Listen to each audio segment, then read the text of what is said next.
If you watch the old match game, you'll see where they would put up a blank.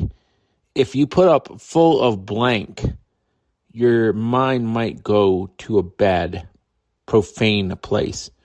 Well, when I think of full of charisma, I think of Jeff Woody. He is the former head football coach at Brookville, at EC Glass, at Monticello, and others. He's the current assistant coach for Mark Lineburg at Brookville. We talked about playing days. We talked about coaching days. We talked about much more. Jeff Woody on the Sports Buffet podcast, Cameo by John Poindexter and Mark Lineburg. We'll get them on very soon. But Jeff Woody's just telling stories. That's what we like. He talked about a Jug Bowl battle with Heritage and EC Glass as well. If you like football, if you like history, let Jeff Woody take you home. I would say shut your eyes, but I don't want you to fall asleep. Jeff Woody is good enough to keep you awake right here on the Sports Buffet podcast. Talking to Jeff Woody, we were both non-gray when we started talking to each other. Yes, sir. We don't live in that world anymore. Nah, we're old. We're getting there. We're not old. That's a bad word to say. Older. Wise. When did you get the call that you were going to be a head coach at Brookville High School for the first time? 24 years old. And I got the job 25. Who called you? Mr. Worley. What did you say? Mr. Basbury. Well, they actually offered the job to somebody else first. Okay. And he didn't take it. And it was the coach at Essex. I forgot his name. Todd Jones. Yes, sir. Okay. You know it. And he stayed put. And Todd Jones is a successful coach. I'd have worked for him gladly. Mm-hmm. But he stayed at Essex, and he continued to win. And at that point, they circled the wagons, and they gave me the job. And, of course, I was ambitious. I worked too hard. I didn't work smart. And I surrounded myself with good people who I trusted. And we, as a group, had a couple of halfway decent seasons, 5-5. Let's rewind back to the phone call real quick. Okay. When Jim Worley talked to you, what was your reaction? I mean, I was heartbroken at first because they told me that they were going to offer this job to Todd Jones. But did you think you were going to get the job, or was it kind of a surprise? No, I dreamed of the job. Okay. And I wanted the job. And, it was heartbreaking that I didn't get the job. How old are you at that point? 24. 24-year-olds aren't getting high school coaching jobs, head coaching jobs in football at that point. So it had to be kind of a little bit of a... Well, I mean, it's like a wake-up call. Yeah. I mean, don't get me wrong. I was definitely a hard worker and definitely passionate and probably worked too hard, put too many... you work hard, but you don't work smart. Perfectionist? Yes, sir. Yeah, OCD-ish, if you will. And but as you get older... and Mr. Worley told this to me, you got to learn to delegate, and you have to have people around you. And I surrounded my people. Every time I was a head coach, I surrounded myself with people that had a specific job, and I trusted. And I think when you delegate, you give somebody some ownership in the job opportunity. They now want to be a part of the football program, whether it be at Glass, whether it be at Brookville, whether it be at Monticello. And all these people now feel like they're needed, warranted, and are giving good advice to young men or young women if you coach females. These guys I had to rely upon, and it wasn't a one-man show. Mm-hmm. Anywhere I've ever been, it's never been a one-man show. I've delegated, hey, you take care of fundraising, you take care of the defense, I'll take care of the offense, you take care of each and individual respective position on the field. You take care of kickoff, your kickoff return, and there was no, you're a coordinator, it was all of us. And I think it did is it garnered desire to be a part of the program. And what I mean by being a part of the program, people were willing to shovel. People were willing to be a janitor. People, and I'm the best janitor of all of them. Clean up, shovel poop, if you will, and everybody was a part of that. Everybody was a part of everything, and it wasn't a one-man gang. It wasn't, if you're going to point a finger at the program, you're going to point it at us. But yet, the buck does stop here. Who was your first game against? Turner Ashby. You remember it? Yep. Like it was yesterday? Yes, sir. Take me through that first moment when, you're the guy. I mean, the first decision where people are turning to look at you. You're not turning to look at other people. How much time you got? All right, so Jamar Lovelace was my starting quarterback. Okay. Darren McKenzie was my starting running back. We were playing Turner Ashby. Turner Ashby won the state championship that year. We lost 20-13, and Darren McKenzie tore his ACL in the fourth quarter as we were trying to drive to score to tie the game. On the way to the game, our charter bus broke down going up the hill. You know how it is to get to Turner Ashby. And so I'm sitting on the curb on the side of the road with my hands over my head just like this. And Larry Kidd, love him, the truth. Larry Kidd says, hey, dude, get up. Quit acting like that. We got a game to play. So we immediately took all of our first team specialists, like first team kickoff. Yep. First team kickoff return, first team offense, first team defense. And that was about 30 kids. And we drove in the good bus to Turner Ashby. And then real quick, if you've never been around football, the specialists are always going out normally at like 6 o'clock, right, something like that. Yeah, and so we the were specialists late. Always go out first. Yeah, we were late. Yep. We were late. And I wasn't trying to make it out to be we're packing 10 pounds in a 5-pound bag. Right. And stinking Larry Kidd, man, I love him to death, and he's always got a way to ease the pain. He's always got a way to make you laugh. He's always got a way to have a good perspective about what's going on at the moment and what you have to do in the next hour. And so at halftime, we're down 14-7 or 14-6, something like that. And Larry comes up to me and says, he said, is it time for me to change your diaper? I was like, what? And I knew what the situation was in regards to if we were going to have the ball at halftime. And Larry set the referee up to tell me the opposite.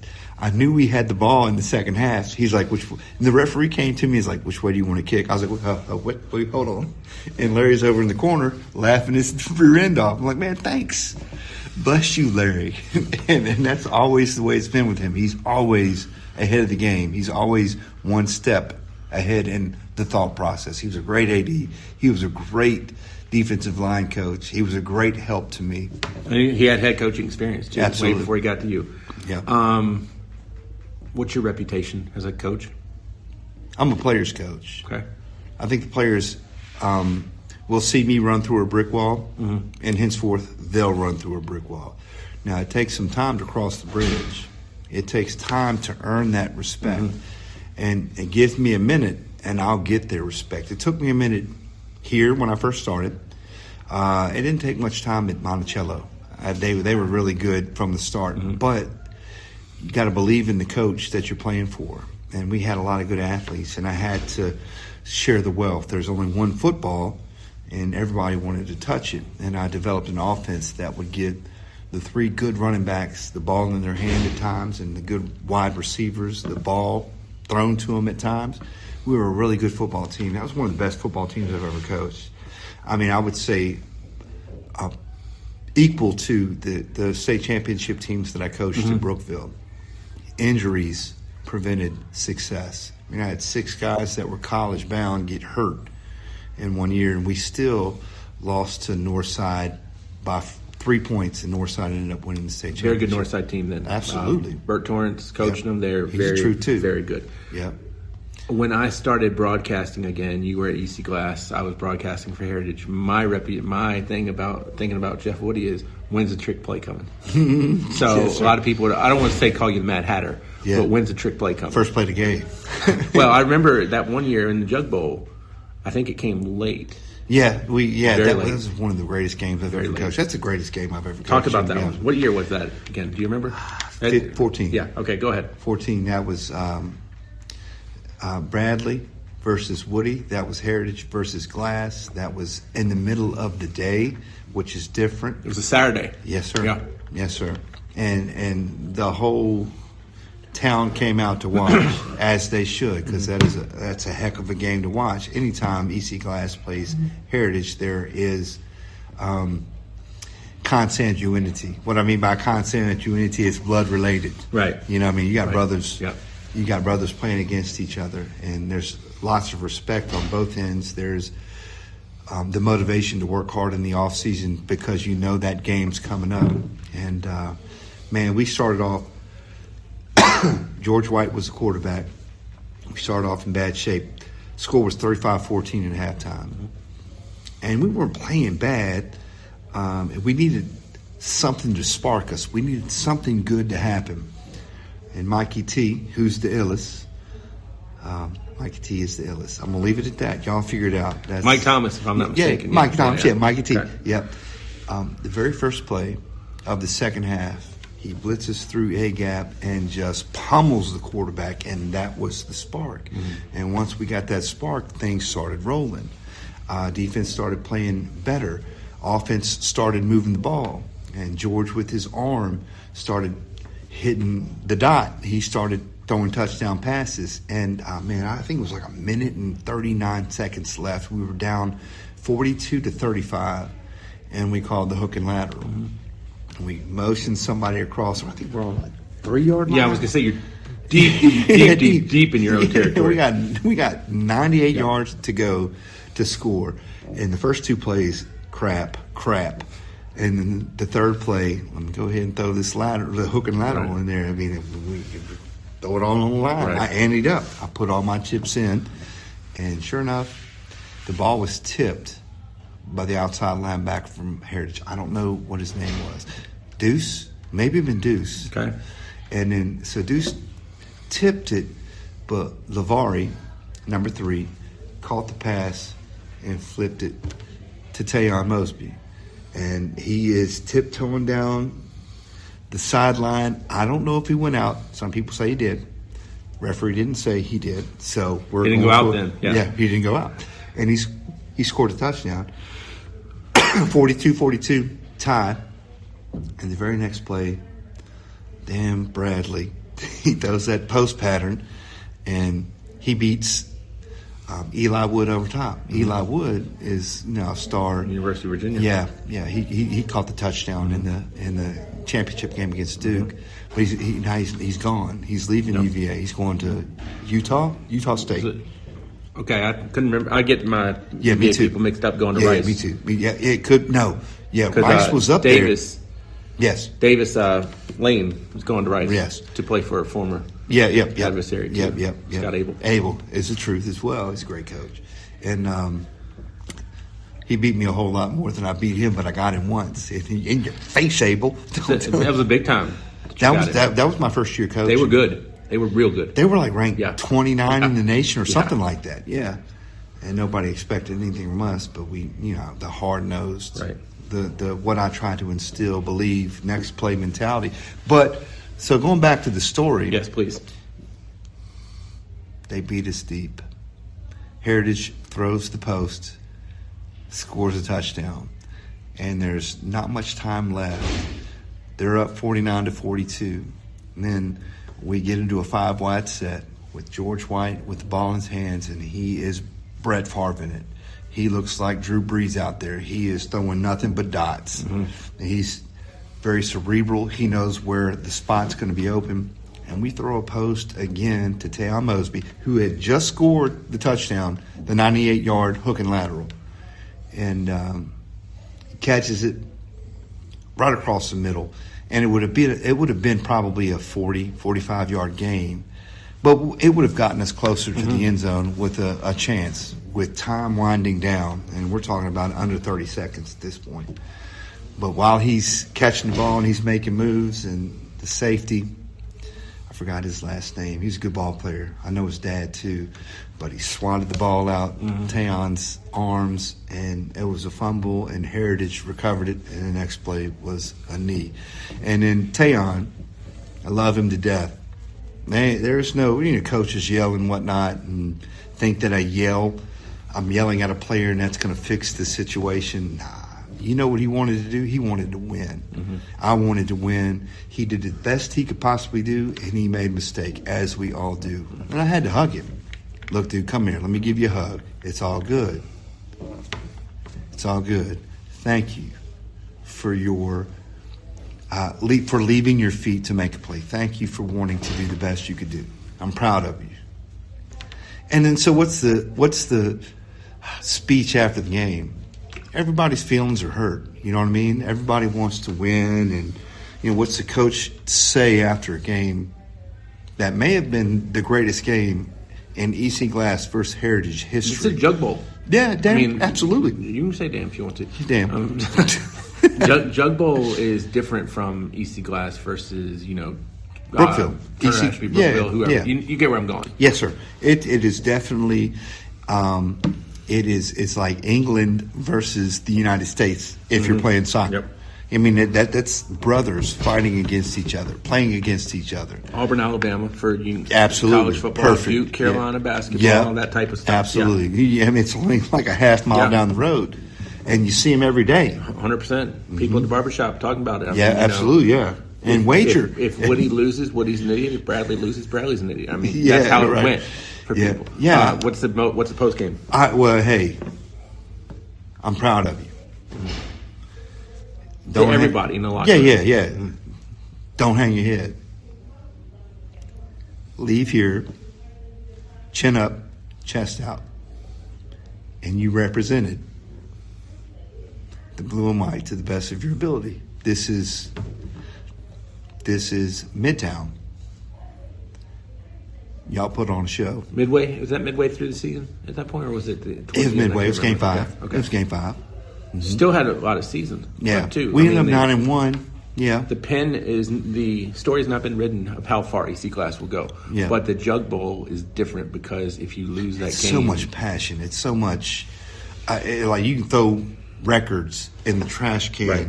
Because you could have an 0-5 and a 5-0 going to that game, but rest be assured, we're going to play this game, and it's brother versus brother. Tell me about the first Jug Bowl you were involved in and the week of practice. How different was it? Was it different? No, I didn't try to treat it different. But everybody else does. Yeah, well, the first Jug Bowl, we went 0-10 that year. 1-9, 0-10. We had an illegal player, and I don't want to think that Bradley took it easy on us, but Bradley knew that he was the better program. He was the better team. They had the better football team, and but we lost. I think it was tight until the end, and they took off running with it. It was the final score 26-6, but the next year we showed up, and and it became that. What you want a Jug Bowl to look like. It is going to go down to the wire. A lot of people giving you, I don't want to say... That's the bell. Class change, yeah. No, it's not me, though. No, just the bell. Good. Well, I'm glad it's not a pacemaker from New York Jeff Woody. First Jug Bowl game, are you getting advice that week from previous Glass blood? No. Okay. I'm getting advice from, I guess previous Glass blood would be coaches that coached at Glass when I got there and they stayed on staff. Those folks were like, it's different. So we're not looking at like Bo. No, Bo ain't saying nothing yet. Bo would come around. Bo was very appreciative. Right. Bo was like, wow. For a long time, I haven't seen coaching happening here at EC Glass. Right. I had no clue what he was talking about. It's the only thing I know how to do is to do it this way. Right. And we had the kids hustling and running and going through, drills and such. And he's like, wow, I like the fact that you put the glass with the squirrel swoop at the bottom of it. And now it kind of represents going back to the old school, going back to when things were right. The blue and white uniform, ain't nothing better. It's like Miami, the U, and that U on the helmet. Yep. It represents that glass with the squirrel swoop. It represents. You're a Brookville guy. Yes. I'm a JF guy in terms of graduations. Yes. We know that rivalry from when we were there. Yes, sir. But we don't know the Brookville Glass rivalry until you get there, and you don't know what it means to the old hats per se, like the Bo Hensons, George White Sr., Jimmy Green. I mean, I could go on and on and on. John Walker. Yeah, Walker. absolutely. Yeah. And to me, the best thing used to be before Glass and Heritage was probably Glass and GW. When you had Eddie Martin and Bo, that was a big deal. Take me through some JF and Brookville rivalries, though. All right, now JF and Brookville is just as hardcore. I'll give you one. I mean, I played in the JF in Brookville Rival. Yes. And it meant a lot to me, being a B, to go out there and represent to the fullest. And we got our butts whipped a couple of times by JF and Coach Christmas. But we also got ours. Yeah. And we were able to, my senior year, beat them twice. They had Jerton Evans, great quarterback. I remember you ended the careers of some people. Yep. Because that was the playoff game because you guys had Peter Givens. Yep. Running the football, yeah. So rest in peace, Peter. I mean, James Lomax we had on our squad, Mike Barr, Nick Gilliland. You're Those are legends. Careers. Edwin Brown. Yep. Edwin Brown was the truth, and nobody knows it. Edwin Brown played fullback and could have played tailback. He also played corner. But we were such a tight-knit group, and it was every game mattered. But when you got down to the JF Brookville, then you take it up a notch. Head coach was pretty good for Brookville, too.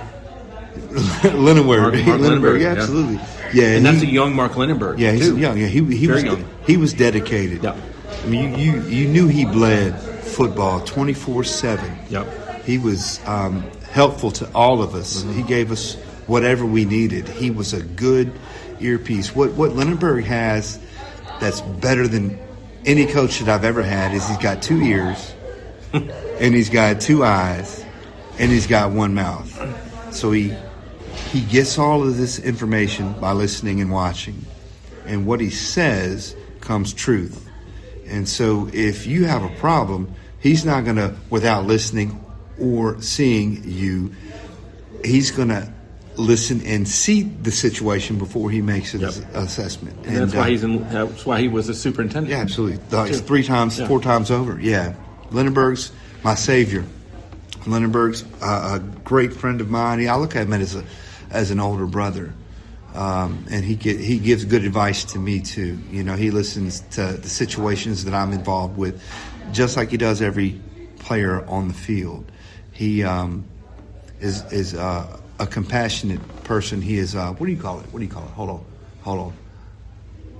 He just listens and knows and hears you. I don't think you were thinking that long for those words, but okay. Yeah, no. I had to get it quick. You talked about Scott Abell earlier, too. Yeah. Scott, you want to beat him because he's the best.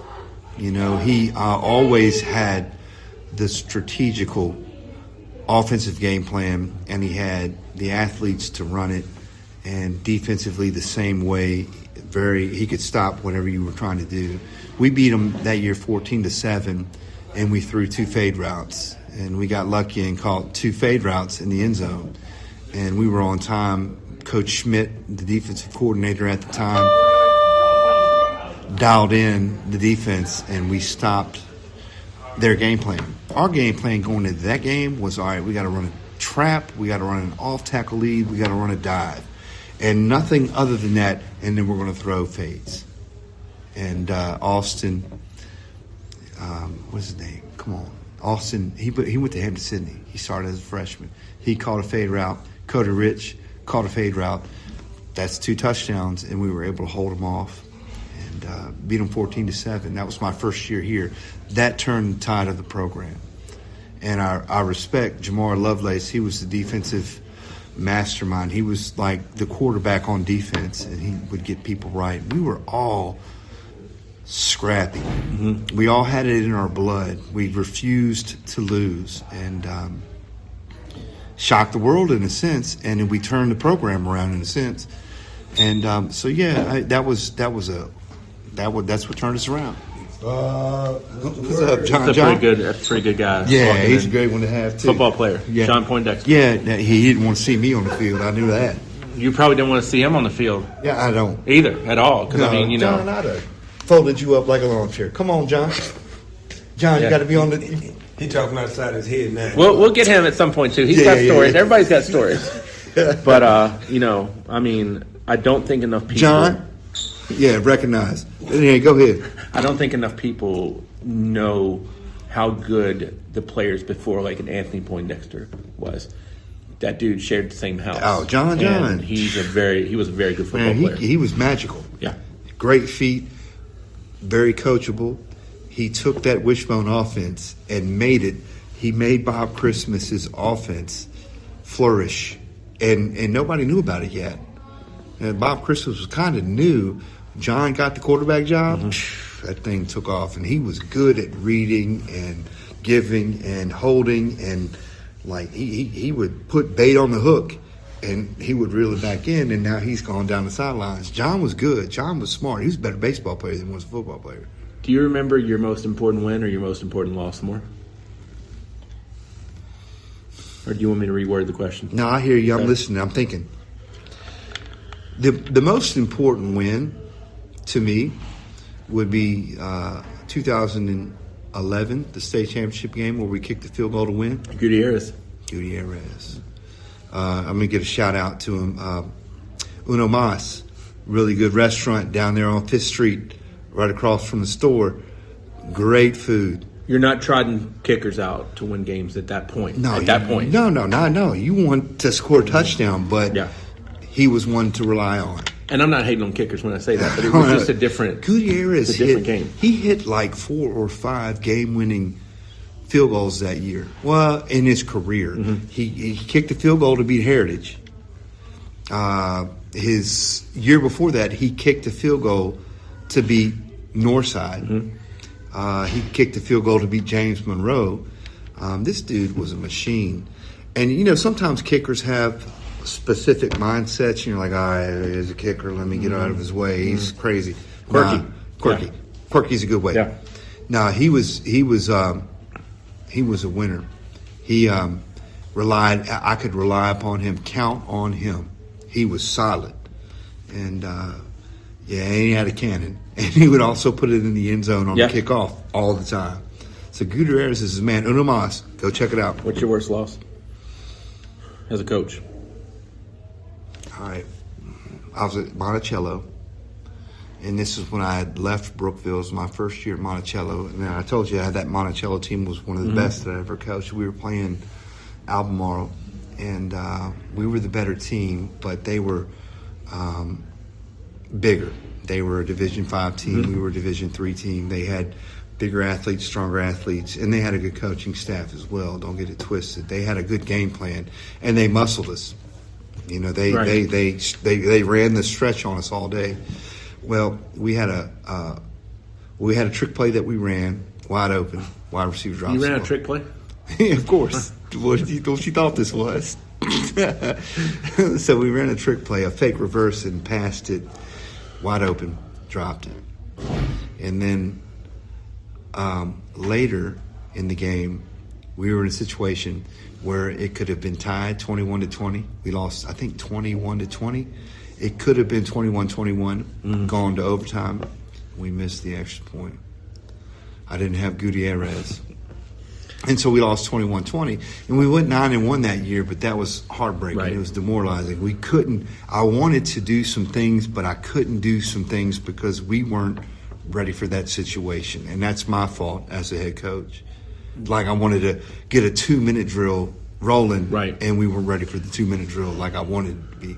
2 final topics, and we'll do this a lot more in the future because you've got story. Gosh, for one, you like to talk. You can talk for 6 hours. Not as much as you do. Speaking of talking, we used to do a lot of interviews, and I remember I would post my interviews on the bulletin boards of Virginia Preps, and I'm like, why does this one have so many hits?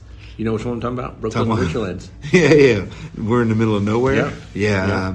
I messed up. I didn't lead you to that, by the way. And the other statement I made is we're going into hostile territory. Yeah. Well, I mean, to be honest with you, I walked out of, when we were talking on the phone, I walked out of the hotel and I didn't see a light in sight anywhere in a 360. I looked everywhere. I was like, oh, man, I'm in the middle of nowhere. And that's a really good team, too, with Greg Mance. Daggone right. Really good. All right, what was running the number 11? He went to SMU. I can't remember. It was Mance's stepson. Austin Fuller. Yes, sir. Yep. You got it. He was really good. And he's what won the game. He made plays. And we messed up plays. That's another bad loss, if I could add one to the list. Go for it. And a lot of Central Virginia teams, it seems like they've had bad losses in Southwest. And, I mean, when I say Southwest, because Liberty, if I'm not mistaken, had the same thing happen at Richlands to where they lost. Remember in Blacksburg? But JF, Gate City. Yeah, and I do remember Blacksburg. Yes, sir. Yeah, I do. And the Go ahead. Blacksburg, so it's one like Salem played against Amherst. Remember the catch that wasn't a catch? 3 feet out of bounds. Yes. Yep. Yep. And I was actually doing my radio show back then, so I was doing William Campbell broadcasting. I didn't know what happened. Yeah. And Scott Abell talked to me like he was just the nicest human being in the world, which he is. Yes, he is. But I didn't know. I didn't know that you got beat by something That's like a that. heartbreaker. I was at that game, and then I was in the Amherst stands, the visiting side of Salem Stadium, and man, you talk about heartbreak. Those folks were just like, "Did you see that?" So yeah, I saw it. Do you remember the time where you and Don Rice and I can't remember who the third one was, came by Liberty's radio station? We did a roundtable, and Yeah, Don that was Rice great. said you've got to be up by 2 touchdowns. Yes, when you got to go be up by Salem. 14. Yep. Yeah, he said we got to be I'll up by never forget 14. Now, go back to it. What was I supposed to say? We're just talking about Richlands. Oh yeah, Richlands. Hey, that's Coach Lineburg. This is a by smart the way. guy. Yeah, This is a that's very the smart doctor. guy. Very smart guy. We're talking football. We're going to talk to you at some point too, but Yeah, listen to it, Coach. he talked about how good you are. Yeah, you got to chime in, Coach. Now we were talking about Richlands. Yeah, you called it a Yes. hostile place and got us all in trouble. Oh yeah, What's that game? yeah, the hostile. Yes, I didn't hostile. mean I anything. know. I think they called me racist, Racist. for that. Hostile and what was the other one? You said it. We Middle of talked- nowhere. I was in the middle of nowhere. But I wasn't hostile. The first time Coach Lineburg was the head coach, we played Gate City here at Brookville, and their whole stands were filled, and we walked the field, and they were picking on us as we walked the field. They called Peter Gibbons Twinkle Toes. Is that the Josh Shoemaker era? Yes, sir. Okay. Yes, sir. And so when I said, yeah, we got them in their face. But anyhow, when I said that to you, people emailed me with like hate email talking about I was racist. Glad I didn't get any of those. Then I got them. I'll take them for you. But I got the emails and I responded with that same story. I was like, no, it's hostile when you go to Southwest Virginia, not because of race by no means, because they're so passionate about their game. They're so passionate about their town. The whole town comes out to support who they represent. And I wish it was like that. Yeah. I wish it was like that now here. Right. Well, the times have changed, you know. Coach Lineburg and I will talk about this more at a detailed time, but I mean, like when you have the Gileses and so on and so forth, Southwest Virginia, that is a time where to me, it seemed like the town shut down. Yes. You could have all the crime in the world you want in Giles County if Giles is playing football. And that's the one I bring up just because I know them better. I don't want to go to Giles and play football because it's that passionate. Encyclopedia. That is the Right there, encyclopedia. That knows all of them. Final question for Yes, you sir. at this time, and Go then ahead. we'll let you walk me out. All right, got you. Talk to me. Talk to me about Logan Thomas as a player. Superhero. Made you look really smart a lot of times, probably. Yeah, when you run a quarterback sneak for 60 yards for a touchdown, and I didn't call the quarterback sneak, they had 2-3 techniques. We were playing Liberty. It was the playoffs. And he had a good relationship with the center. And he said, all right, look. And they had this going all throughout the year. And I was all good with it. I'm not Logan Thomas. Logan Thomas would pat CP. Corey Patterson was the center, on which side he was going to go. And if he patted him on the right side, Corey was going to block back left, opposite the other And way. Logan did not start as a quarterback, correct? He got moved from receiver That's a to sophomore. quarterback. Yeah, Yes. yeah. I had Alec Thomas Yeah. starting first, which Yep. he went to VMI on a full Yep. scholarship Yep. for a wide receiver position. But so he tapped Corey Patterson on the rear end, and 60 yards later, touchdown. I mean, how do you first play of the game? The first time Tech ever came to watch him play. First play of the game, we ran like a read option, and he faked it and took it and coasted 5 yards and 2 steps. And he's covering ground. He doesn't look fast, but he's covering ground, and he is fast. You see him out there today when he's playing quarterback, and he's scout teaming it, and he's flipping it like he does, and it comes out of his hand 100 miles an hour. But he took that play against Rustburg to the house, and the coach from Virginia Tech, Newsom was his name. Kurt Newsom. He turned around and walked out, seeing all I need to see. Right. And then full offer. And then it came down, like everybody started offering this guy. I mean, it makes me feel cool that I've got Georgia here. I've got Alabama here. Right. I've got Maryland here. I've got name the college. You got Al Groh coming in to watch practice, and so Logan Thomas is a great. He's not. Of course, he's a great athlete. Played basketball. Could have gone to UNC as a basketball player, but he's a great person more so than anything else. He's a great person more so than anything else. He could, the guy I always remember that played two sports at Tech was Jeff King, but I think Logan could have done that. Oh yeah. Easily. Yeah. Too at Tech, and I say that as a Julius compliment. Peppers. My gosh, I'm the stupidest person in this room. Football. No, you thought you got John in here. Poindexter, Mark Lineburg, and Jeff Woody, and just me. No, you're in great company. Except I'm in John. great company, but everybody else is not helped by my company. I may ask you a question. Uh-oh. Best athlete you've seen high school football, and I'm gonna ask you the same thing, Coach. Don't leave. Who you got? 32. Danny Davis. Who you got, John? Who's the best athlete you ever seen in high school? 16. Who did he say?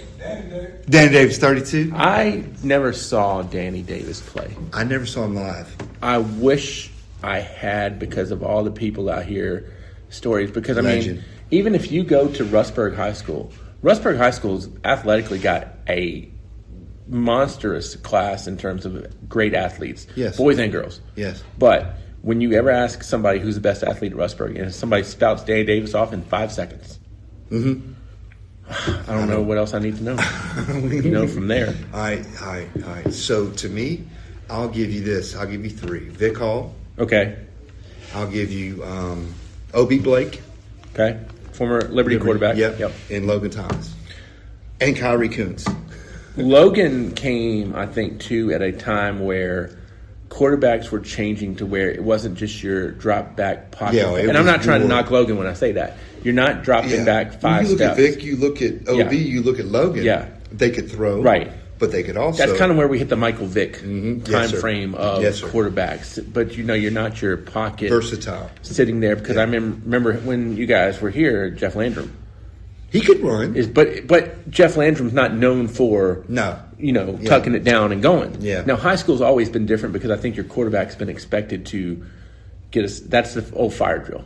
If Get you out of jail free. Get us out of jail. Yeah.